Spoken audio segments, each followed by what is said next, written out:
My name is Fukami. I work for a web application security company in Cologne called Sektion 1. And I started to look at Flash like 1.5 years ago when I had to order some Flash for a client and didn't know how to do that. And it turned out to be like a very interesting topic. This is Bev. He's author of Earthproof, which is a very, very cool Erlang-based Flash decompiler, and it does lots of more fancy stuff, but he will explain later. And in case you have some trouble compiling it on Windows, he even didn't get it, so you have to complain at him. So, what's our agenda? We got some malware samples so that we could do some statistics on how good is that tool for, especially to generically detect attacks or like malware stuff. Then we will talk a bit about the file format itself and ActionScript, the ActionScript bytecode stuff. Then we will also talk about some analysis methods. It's basically about static analysis of Flash files, some obfuscation techniques, some which are well known and some which are not that well known. And yeah, we have a couple of ideas we also want to share with you. So I just want to start with some shout outs because Flash is a quite like prominent technology since like 80% or more browsers in the world carry that plugin, and there are not that much people doing work on it. So shout out to Nicholas Canas. He's a guy who actually is the author of Hex. It's mine.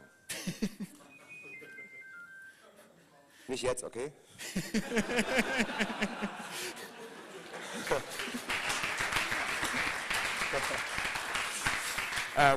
Hex is a wonderful compiler for like compiling all types of Flash, like in all versions, and even you're even able to do stuff you are not able to do with Adobe stuff.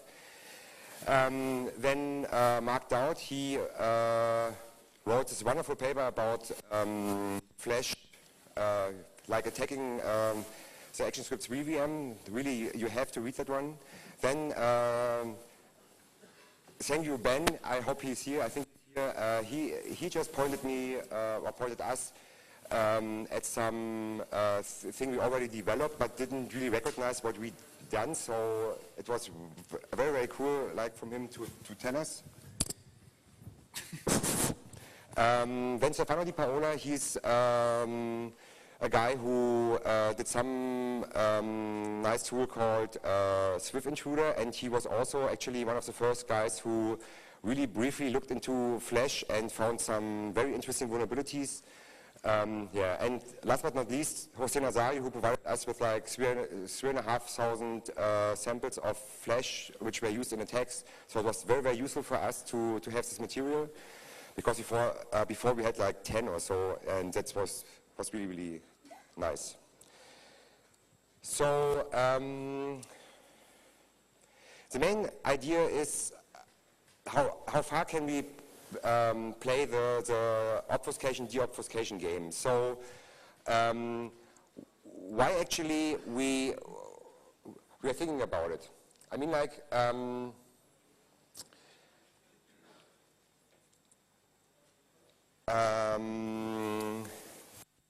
the basic idea was to have a generic way to like looking for something to like carry an exploit and have it in a way that it's hard to detect and it's hard to analyze on one hand, and on the other hand, really looking at how far can it go, like with deobfuscating all the stuff and just understand what's really going on inside the VMs. And also what possibilities are there for filtering Flash at like the parameter or the clients itself, so that people who need to use for some reasons this plugin gets at least some protection, or people who are not using NoScript or other stuff are having this protection as well.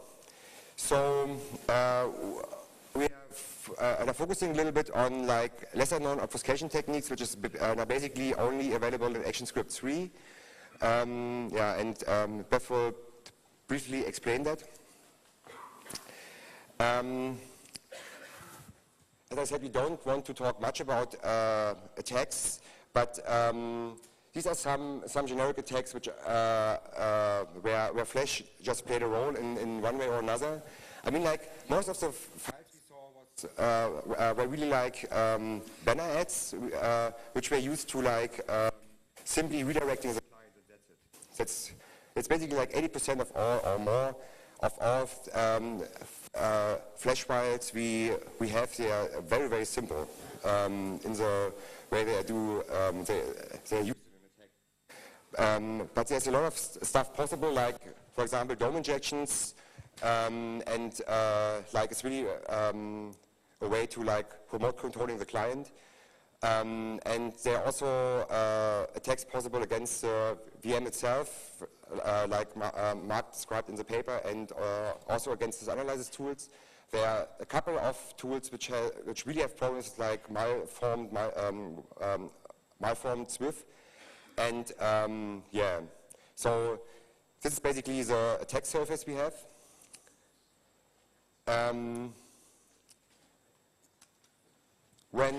When you are thinking about having a Flash file executing something, that's basically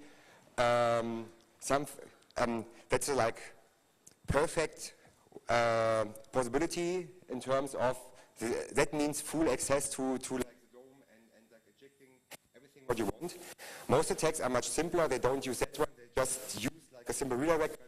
This external interface call is actually JavaScript either, so that's like full access to the client, and it works on same domain by default.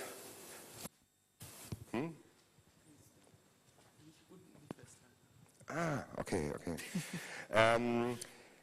Yeah, and it's same domain by default means like if you are able to run that code on a client, you have full control over the domain where it's loaded from.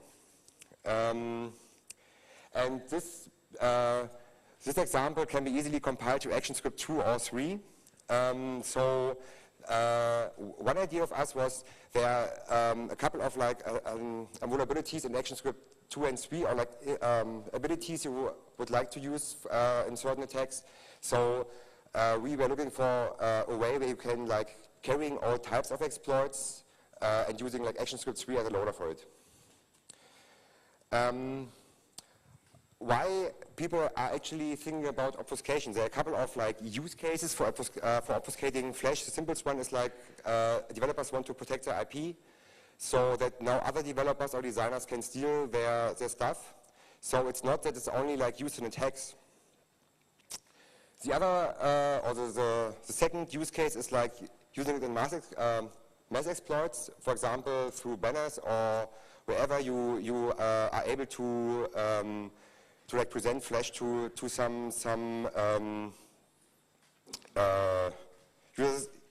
users, and the main like people who need to know about Flash being malware or not is like the publisher and content providers and like ad networks who like deploy those stuff. Then there are soft targets. It means like companies or so which don't fully monitor the traffic, for example. So there is a good chance to like crafting an exploit and get it to run, and nobody is really actually able to like able to find out what actually happened. So the people who need to know about this Flash stuff is like administrators and security officers in like companies. And then the hard target, this means like a target which monitors everything, so that you need some sort of side channel to like encrypt the exploit. Yeah, and this is actually something. What we found out is like if you capture all traffic and if you then there's a good chance that you are able to like understand how the attack works. If you don't do the whole network capture, it's basically possible to like crafting exploits that are not really reversible anymore, or not that easy at least. So we just looked at 100,020 flash files. That's like an overview of our versions, like Swift versions and ActionScript versions. These are basically it's like everything which is used in most cases, but the most interesting thing was how much is really like ActionScript 3 based Flash, and it's not that much. But that's actually the interesting part for us to look at, because they are much more interesting thing to do with ActionScript 3 than with ActionScript 2. So Earl Swift has a couple of checks. So we checked all of these files, and these checks are really, really simple. They check for, what was it, branch offset, and what else? Yeah, we'll go into detail later. Okay. So the interesting thing is that from the 3,512 known flash files we used or were used in attacks, there were only 31 were not detected. So it is a quite nice thing with only 2 checks. But as I said, most of them are really, really simple. So yeah, but you also had a couple of false positives, and there were a couple of we actually have to look at some of those because there were actually some weird errors. Yeah, and now I hand over to Bev, because he is briefly explaining you the file format itself and stuff. Oh, thank you. So this microphone actually on? Okay. I will now explain to you a little bit about the Swift format itself. Now, in order to understand the analysis which we have done so far, first of all, we have to know the format, which basically is a container format, just like a jar file, for example, you might know, or a zip file, or just any other container format. And contains, well, it starts with a header, with the size of the flash file, and then a few attributes, then a tag, another tag, and another tag, many other tags, finally an end tag. That's basically it. So each and every tag can contain arbitrary data. For example, a constant pool, you might need constants for some reason, then media, images, they can contain fonts, they could contain audio files, they can contain whichever you like, which mostly be like audio video font thing. And of course, most importantly, actions, which is bytecode as defined by do ABC, which is listed here, a do action. The tags itself contain kind of subtags, which are called actions for do action. Starts with a little header, and then you've got action, another action, which is the actual bytecode. So for ActionScript 3, you've got a completely different set of actions, which is do ABC. It looks totally, well, not too far apart actually, but it's totally different. And we'll go into detail later on. Another example of another tag would be an actual action, which is the get URL thing, which is, well, it's an example. It has a header, a length, URL, target string, so it gathers the data behind the URL. Now, you might wonder, the Flash player actually has not only one virtual machine, but 2 entirely different virtual machines built into it. Start from version 9, you've got a second virtual machine. And there are not so many parsers available to parse bytecode, partially because of that. That's a brief excerpt from the manual. It says, section primitive data types.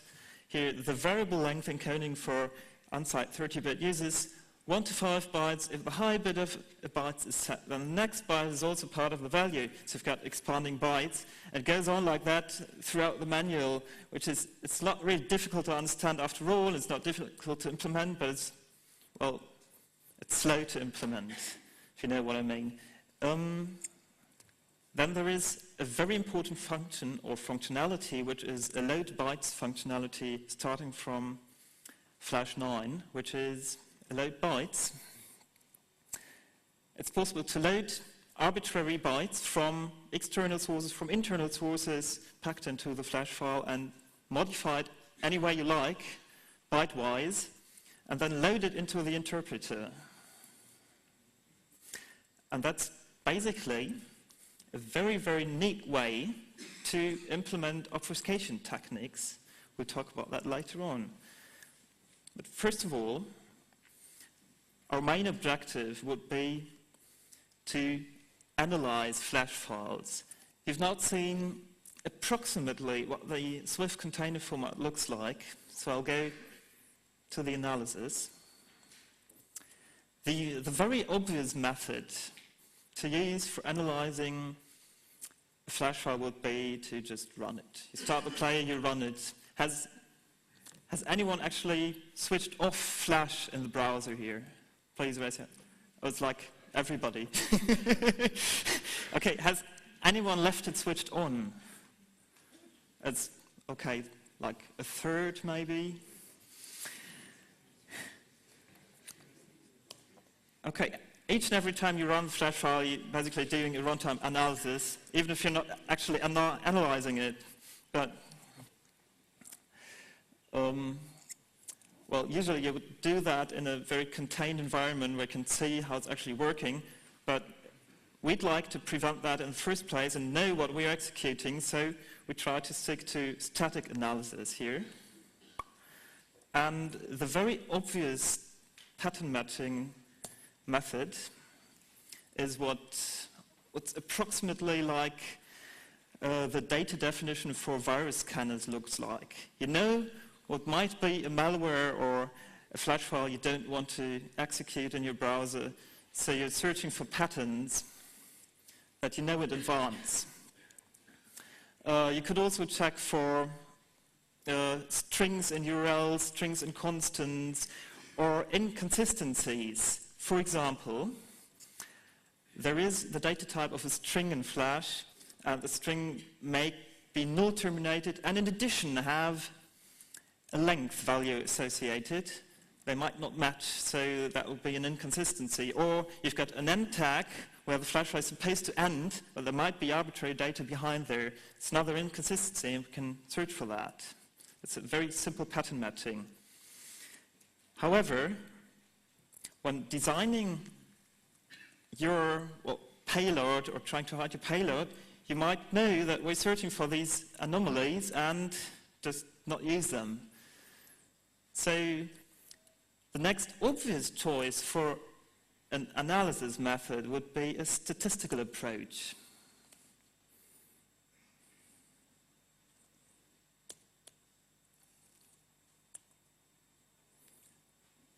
Here we go. So, like most statistical approaches, it's not really difficult math. It's mostly about counting things. You can count functions, for example. You could count the occurrence of functions and compare it to a reference set. Or you can count the tags and compare it to tags usually being used in your reference set. And then get an approximation to what might be worth executing, what might not be worth executing. Of course, not 100%, it's always like a spam filter. You might get lucky or not. Of course, it's possible to analyze constant names. For example, the constant name next ID or variable name next ID much less likely to arise suspicion than something else. Of course, in order to apply statistical methods, we need lots of Swift files to analyze as a reference set. So, the method we chose in this particular instance is a statistical classification for ABC bytecode, which is basically based on n-grams. Has anyone heard about n-grams? It's a very, very common technique. I'll explain anyway. If you've got a set, for example, the most common application would be a language detection. You've got a text, which happens to be test text here, and the n-gram with n equals 3. So you've got sets, TES, EST, ST, blank, blank TE, and so on, and you count the occurrence of each group. The occurrence of each group here is 1, which is very simple. Now, applied to opcodes, that would mean, for example, you've got opcodes push, push, at, return, n equals 3, so you've got two groups, push, push, at, return, each occurs 1 time. Normally you would have a lot more opcodes, so the statistics wouldn't be that simple. As a matter of fact, it's not even possible to apply statistical classification properly on very, very few data. So, what exactly would be contained in n-grams of opcodes? And we thought about that a bit, read a few papers. Very interesting read is supporting the cybercrime investigation process, effective discrimination of source code authors based on byte-level information, which happens to be a paper. And they are describing this n-gram statistical classification method for other languages, not for Flash specifically, but it can, of course, be applied. And the information included here is information about the IDE. You can gather information about the compiler, standard libraries being used, and of course, as each programmer has their own methodology or way of programming, you get information about the author or authors.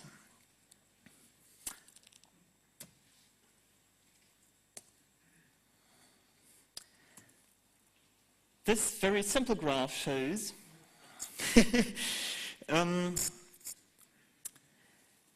statistical profiles created by the n-gram statistical classification. Each node is one profile, and it shows the distance between Swift files based on the statistical classification method. And as you can see, two groups cluster, 1, 2, and a little group down there. So we can assume that these are somewhat related based on the opcode n-grams. Are there any questions so far? Yes, please. Maybe I missed it, but what is the exact classification method that you're using there? Is the n-grams and... Yep. As a matter of fact, it's only... I'm creating... What I'm creating here is... Sorry? Repeat the question. What is the metric? Yeah, what is the metric? The question is, what is the metric? Or the method? And we're generating the profiles, n-gram profiles, from Flash opcodes, and then compare it to each other. The exact method is described in the proceedings paper. So if you're searching for a mathematical formula, it's written in there. It's also the very same formula used in this paper referenced.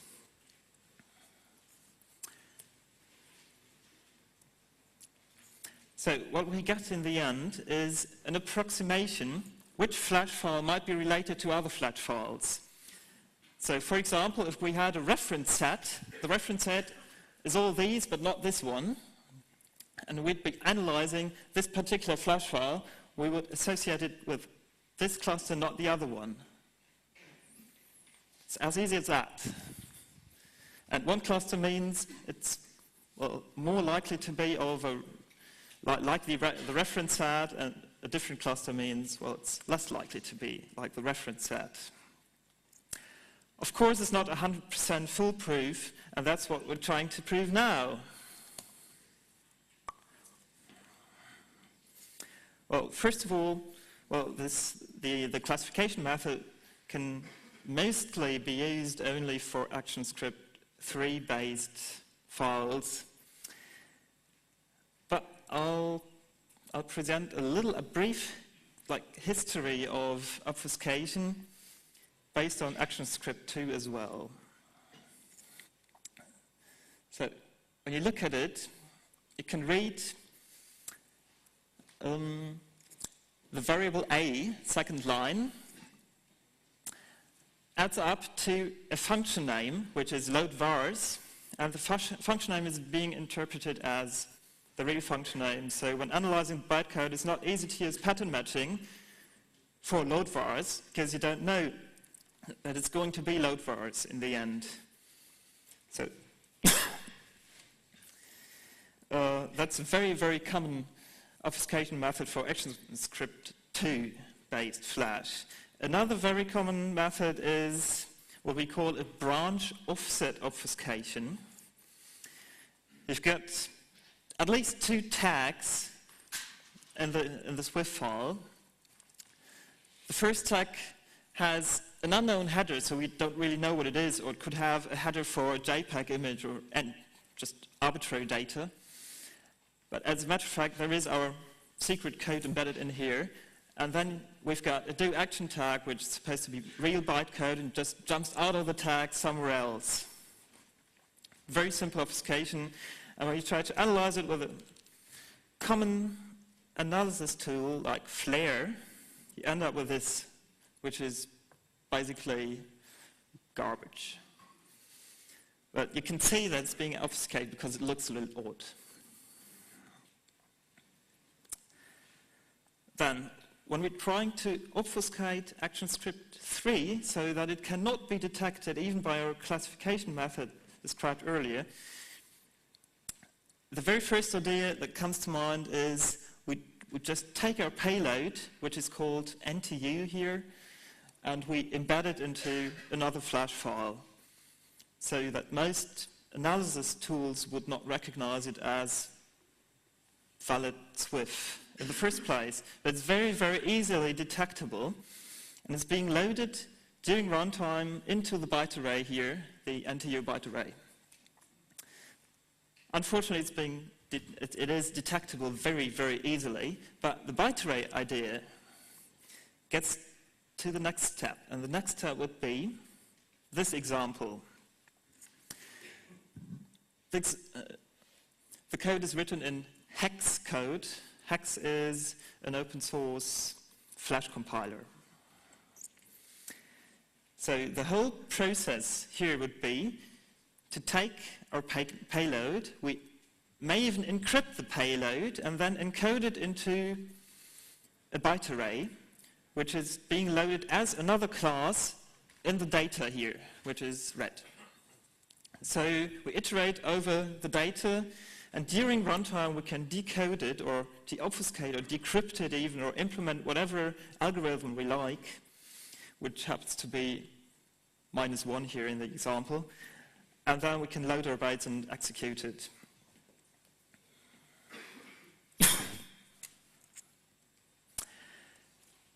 Goodbye.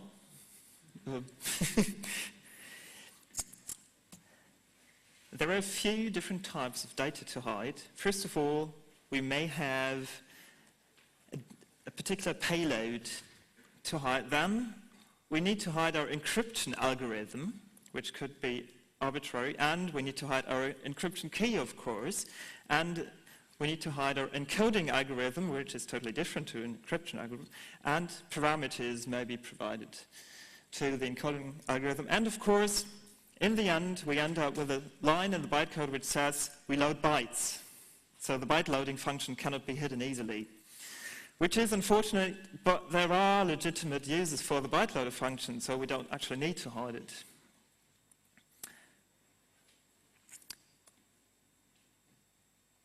There are many places to hide. The obvious choice would be to hide it in external resources like Flickr images, or, well, there might be data hidden even in this very image, which can be extrapolated during runtime using the bytecode transformation. Yeah.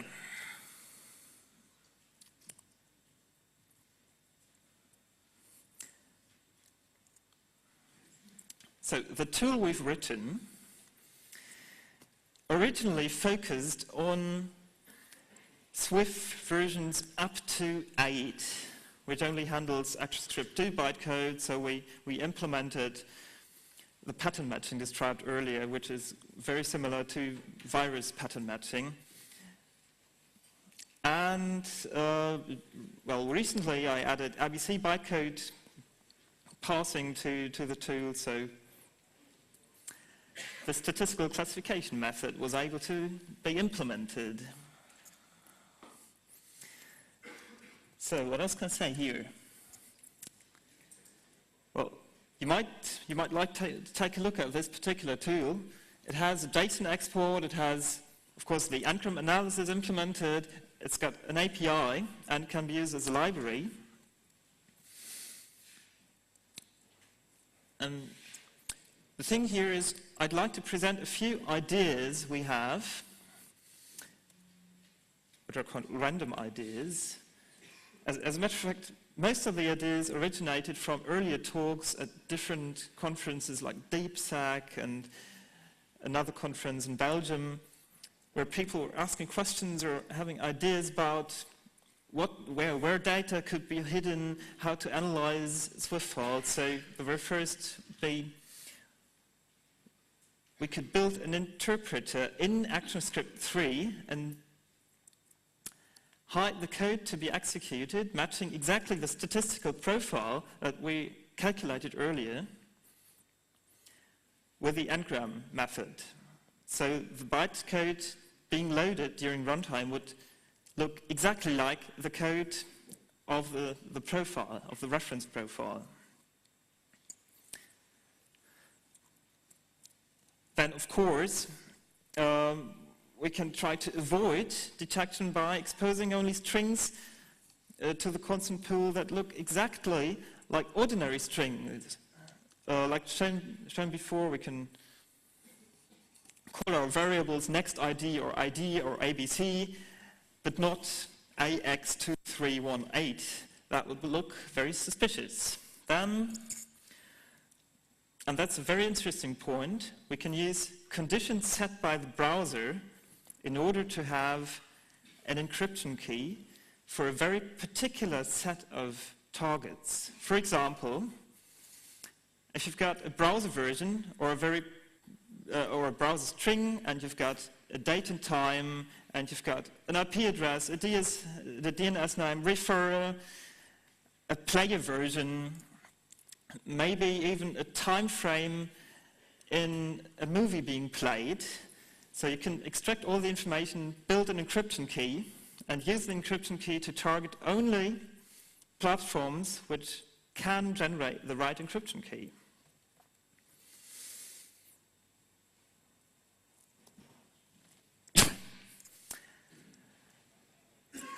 Then it is possible to use a dynamic tracing by overloading, well, the class, which is displayed here, flash display loader, which happens to include the load bytes method.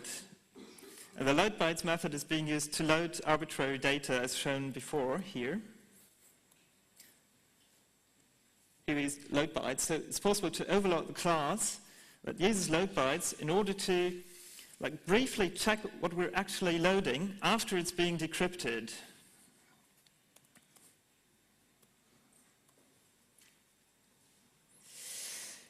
Right, more ideas. Well, actually, it's his idea. It would be nice to have a toolkit to like have an easy obfuscation, automated obfuscation maybe for payloads. Then recently, just like 5 or 6 weeks ago, Adobe released a tool called Alchemy.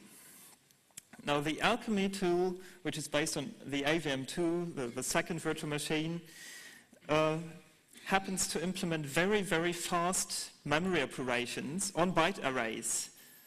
So if we try to decrypt or decode our payload in real time, that'd be really, really fast using the new methods described or implemented in the new Alchemy tool.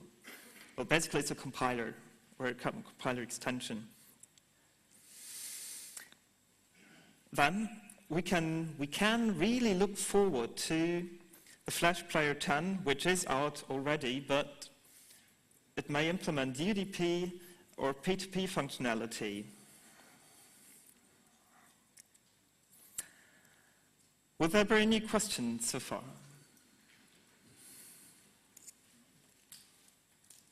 No questions? Yep.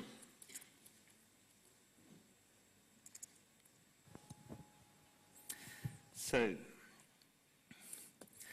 I'll briefly show you the graph again. Here's the question.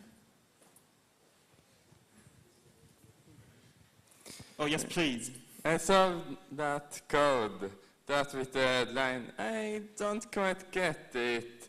Where did the actual data get into the code? Is it supposed to actually work, or is it just an example? Could you repeat the question, please?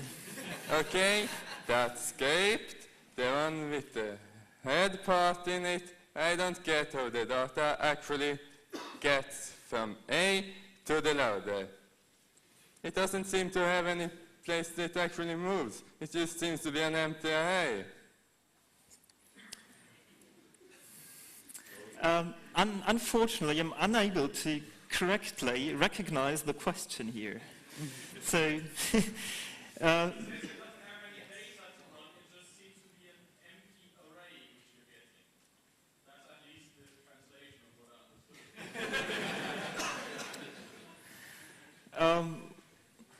I'm not quite sure what you're referring to, but as you can see, my statistical profiles actually contain real data. They're not empty, and they're being calculated properly, so you can calculate distances between Swift files statistically. I'm not quite sure if that answers the question, but well, we're not dealing with empty arrays at any point. What did you mean? I mean, like you were referring to some code you saw?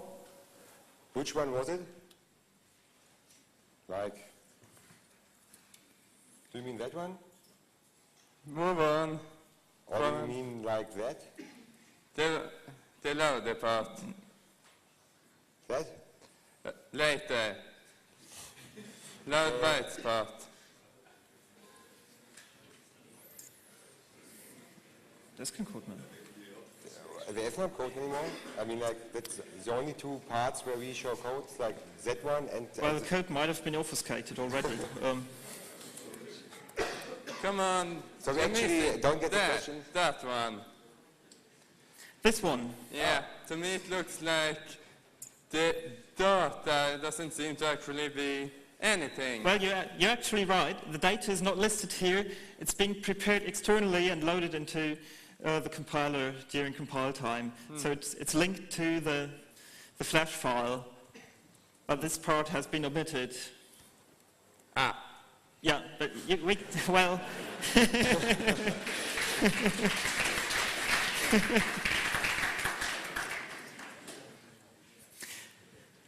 yeah. Well, the data, as a matter of course, it's printed in red because it's not written on the slide. It's been prepared externally, which happens to be encrypted and encoded code as a byte array.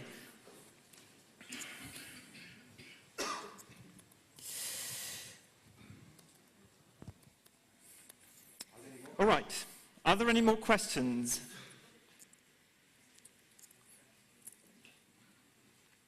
Yes, please. The random ideas, so are these ideas just how to, I don't know, Hello? Please wait for the microphone. doing malware or... Please wait for the microphone. Well, the question is, are the random ideas, can they be used in order to obfuscate the code, if I understand you correctly, or more like to detect malware? Well, As I said at the beginning, it's some sort of game. So we have the possibility to like obfuscate stuff, to deobfuscate stuff, and you want to know. Sorry.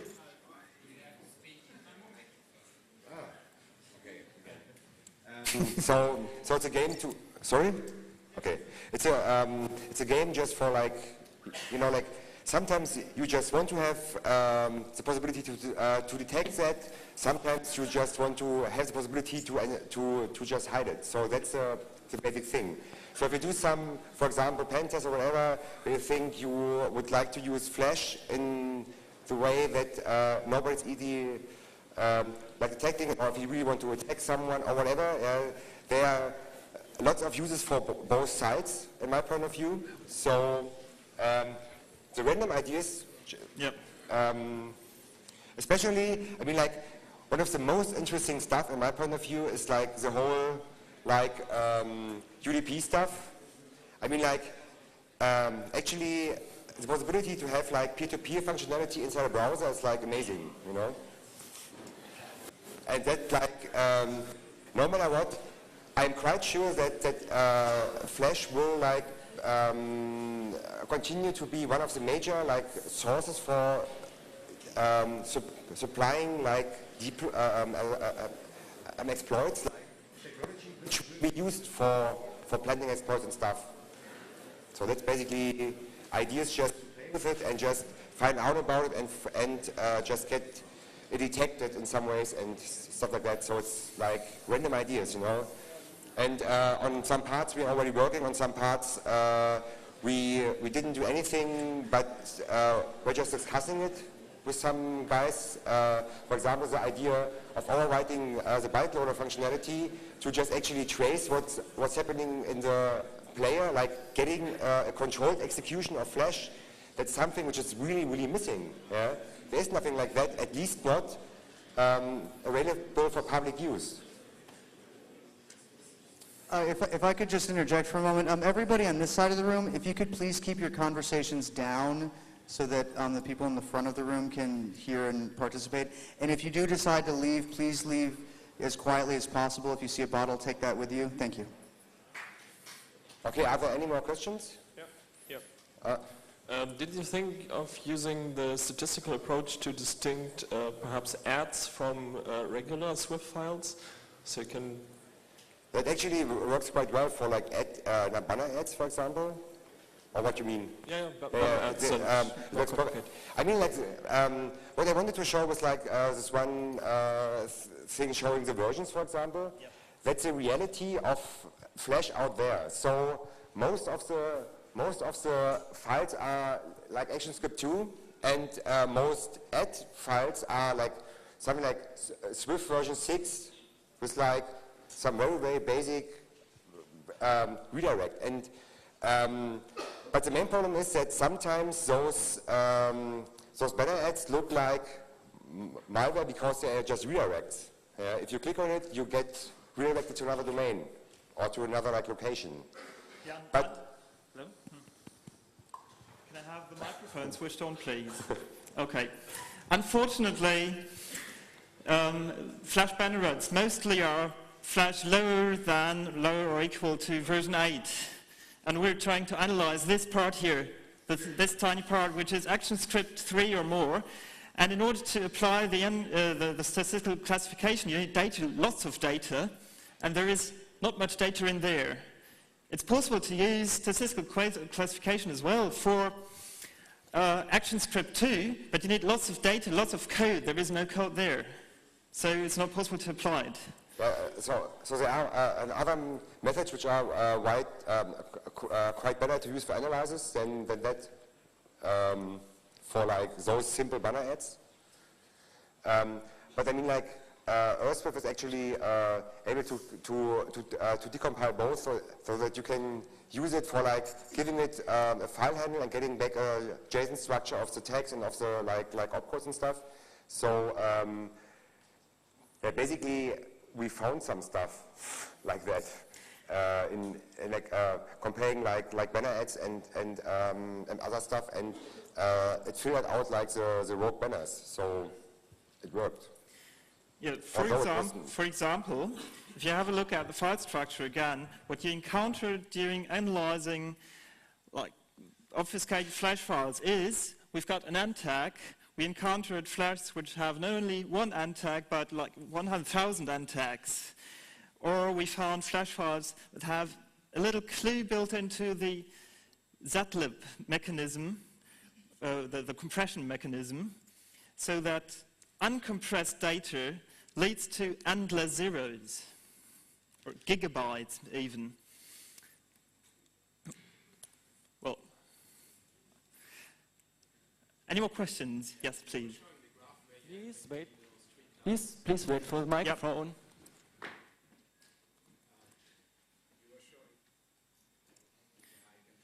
Here it is.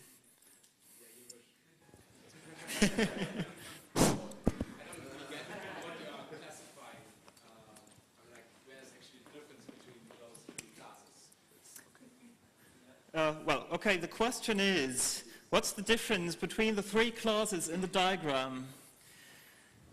And, well, first of all, thank you for the question, because as a matter of fact, comparing profiles to each other would lead to a graph connecting each and every node with every other node, and we introduced a threshold so that distances over the threshold are not being shown here, and that leads to clustering. So we just introduce a threshold, a distance threshold, and omit edges. Does that answer the question? Okay. Any more ideas? Has anyone actually ever tried to use Flash for attacks? Many, all right.